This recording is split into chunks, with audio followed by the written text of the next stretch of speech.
أعوذ بالله من الشيطان الرجيم. بسم الله الرحمن الرحيم.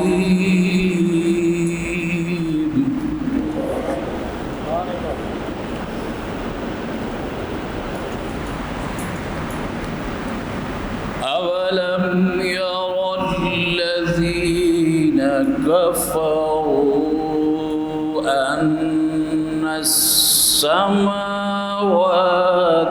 والأرض كانتا رتقا ففتقناهما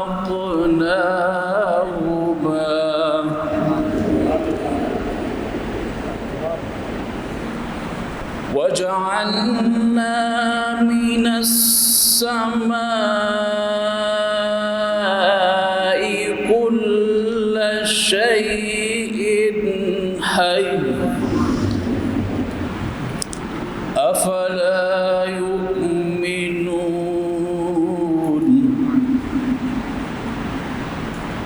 وجعلنا السماء سقفا محفوظا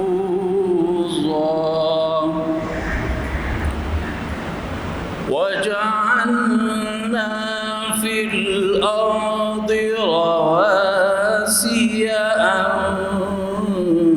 تميد بهم وجعلنا فيها فجاجا سبلا لعلهم يهتدون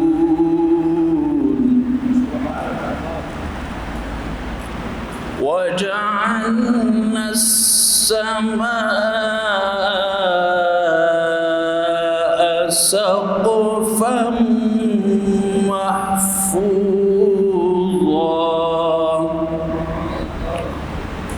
وهم عن آياتها معرضون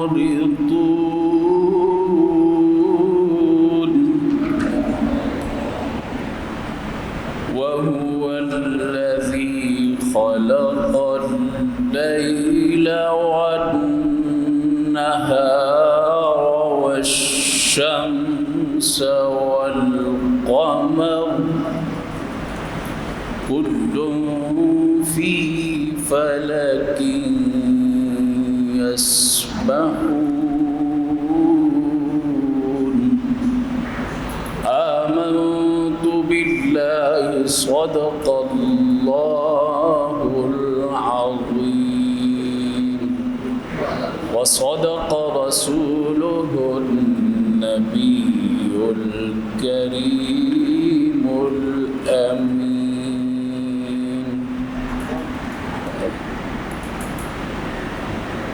اللہ تبارک و تعالیٰ نے ارشاد فرمایا اولم یر الذین کفروا ان السماوات والارض كانتا رتقا ففتقناهما کہ کافروں کا یہ خیال ہے،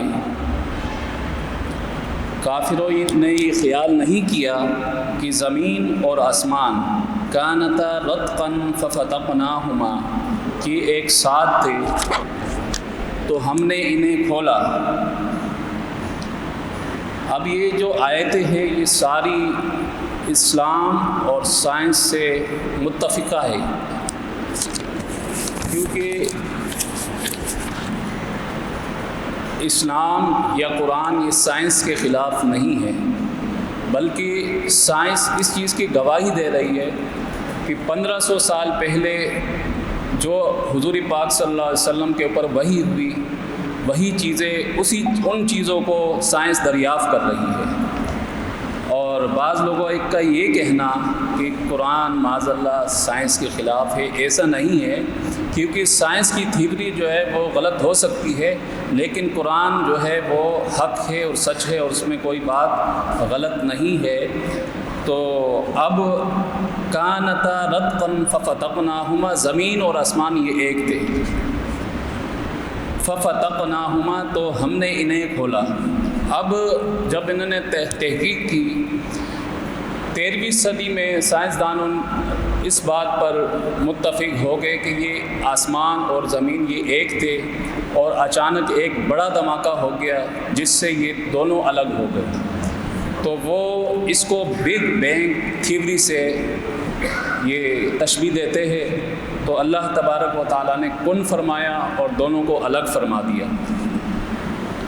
وَجَعَلْنَا مِنَ الْمَاءِ كُلَّ شَيْءٍ حَيٍّ، اور ہم نے ہر زندہ چیز کو پانی سے پیدا فرمایا۔ اب جتنے سیارے ستارے ہیں سب میں ہزاروں لاکھوں ہے کہ اس میں صرف زمین ہے جس کے اوپر پانی ہے، جس میں پانی ہے، اور زمین کا 70% جو حصہ ہے وہ پانی پر مشتمل ہے، اور 30% جو ہے وہ خشکی پر مشتمل ہے۔ افلا یؤمنون، کیا پھر بھی وہ ایمان نہیں لائے؟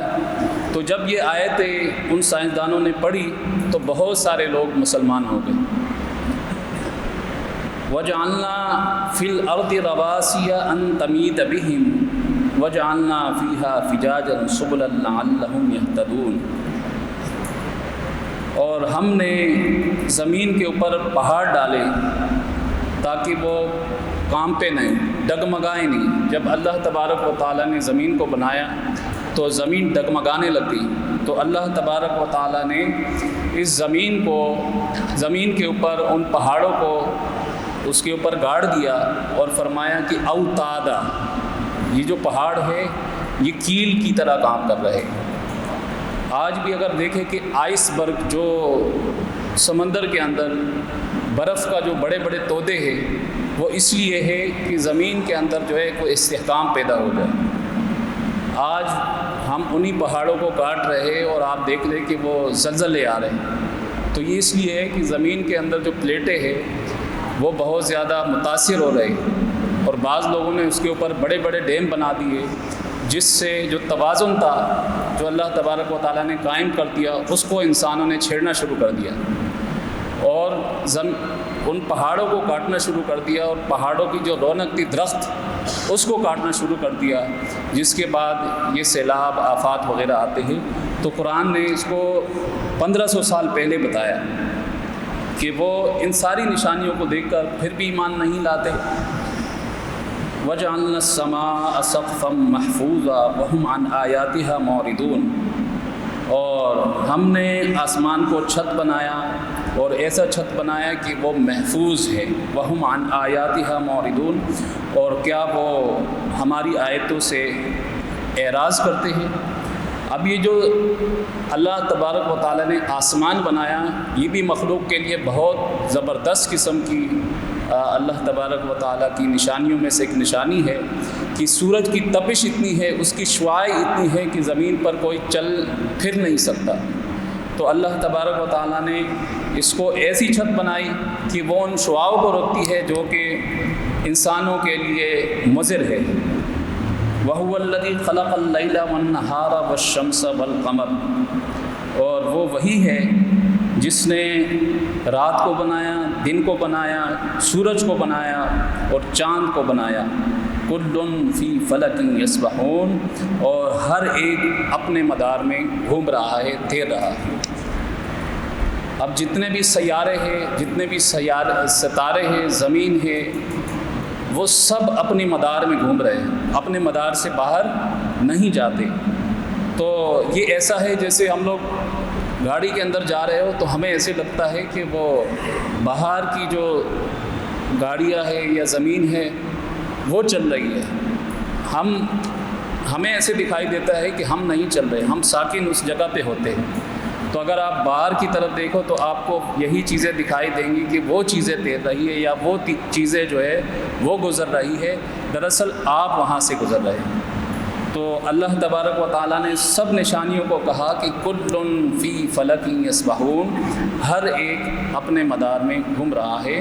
تو یہ جو سائنس ہے یہ قرآن کا ایک چیپٹر ہے، ایک مضمون ہے۔ اگر کوئی اس کو سائنس کی کتاب سمجھتا ہے تو یہ بہت ہی غلط بات ہے۔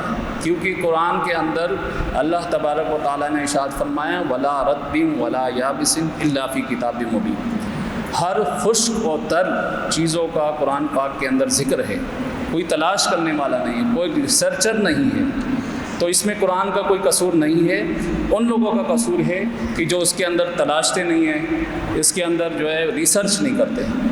تو جو قرآن ہے، اسلام ہے، یہ سائنس کے خلاف نہیں ہے، بلکہ یہ سائنس اس کی مطابقت رکھتی ہے۔ آج کل جتنے بھی محققین ہے، ریسرچر ہے، وہ یہ گواہی دیتے ہیں کہ جو قرآن نے 1500 سال پہلے کہا وہی سچ ہوا، وہی حق ہے۔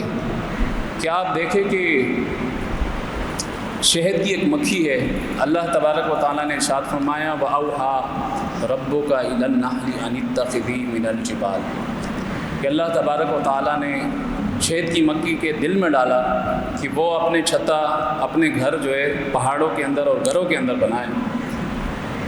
تو یہ جو صیغہ ہے، سینٹنس ہے، اس میں جو استعمال ہوا ہے یہ مؤنث کے لیے استعمال ہوا ہے، فیمیل کے لیے۔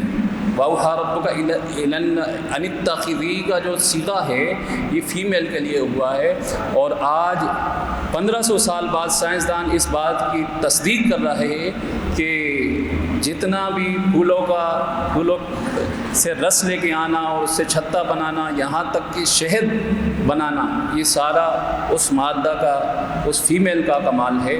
تو یہ اس بات کی طرف اشارہ کرتے ہیں کہ قرآن پاک حق ہے، سچ ہے، اور اس میں جتنی باتیں قرآن نے بتائی ہے، حضور پاک صلی اللہ علیہ وسلم کے اوپر نازل ہوئی، وہ ساری حق اور سچ ہے، لہذا ان سب کو قبول کیا جائے۔